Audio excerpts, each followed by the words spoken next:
One day ক্রিকেটে Sachin টেন্ডুলকারের ২০০ হাঁকানো গোয়ালিয়রের রূপসিং stadium অযত্ন আর অবহেলায় পড়ে রয়েছে, যেখানে বয়সভিত্তিক দলের ক্রিকেটাররা অনুশীলন করলেও আন্তর্জাতিক ম্যাচ না হওয়ায় তারাও হতাশায় ভোগেন।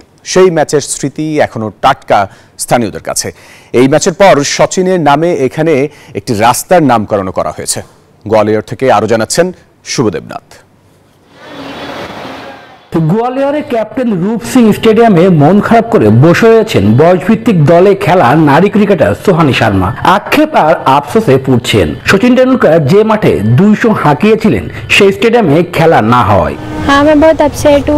2010 সালে দক্ষিণ আফ্রিকার বিপক্ষে সচিন স্যার যখন এই মাঠে ২০০ করেছিলেন, আমি তখন অনেক ছোট। তবে খারাপ লাগে এই স্টেডিয়ামে এখন আর আন্তর্জাতিক ম্যাচ হয় না, শুধু বয়সভিত্তিক দলের কিছু খেলা হয়। এই যে বাংলাদেশ আর ভারতের ম্যাচ হচ্ছে, আমরা কোনো পাস পাইনি। ক্যাপ্টেন রূপ সিং স্টেডিয়াম, এই স্টেডিয়ামের পরতে পরতে জড়িয়ে আছে সচিন টেন্ডুলকারের নাম। ক্রিকেট ঈশ্বর এই ব্যালকনিতে দাঁড়িয়ে মনে মনে সংকল্প এঁকেছিলেন, ওয়ানডেতে প্রথম ২০০ হাঁকাবেন। মাঠে সেটি প্রমাণও করেছিলেন। স্টেডিয়ামের ড্রেসিং রুমও অযত্ন আর অবহেলায় পড়ে আছে, যেখানে কিছু বল আর ব্যাট ছাড়া নেই তেমন কিছুই। গ্যালারি চেয়ার, স্কোরবোর্ডেও মরিচা ধরেছে, ফ্লাডলাইট হারিয়েছে তার কার্যকারিতা। এ মাঠের গ্রাউন্ডসম্যান সেকেন্দার যাদব বলেন, মাঠে ঘরোয়া আসরের ম্যাচ হয়। সবশেষ ইরানি ট্রফির ফাইনালও হয়েছিল, যেখানে জাসওয়াল ২০০ হাঁকিয়েছিলেন। আমি যখন এসেছি তখন থেকে দেখছি স্টেডিয়ামটি অযত্নে পড়ে রয়েছে। তবে ইরানি ট্রফির ফাইনাল হয়েছিল, যেখানে ভারতের ওপেনার জাসওয়াল ২০০ করেছিলেন।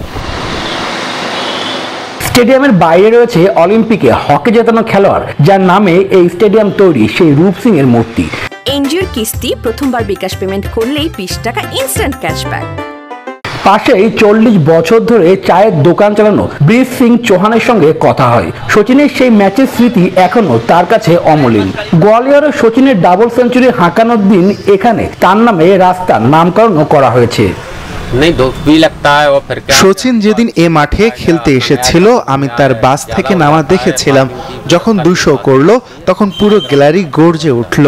সেই স্মৃতি এখনো আমার মনে আছে। মাঝে মাঝে আবেগে তাড়িত হয়ে পড়ি। এরপর সচিনের নামে রাস্তাও হয়েছে এখানে।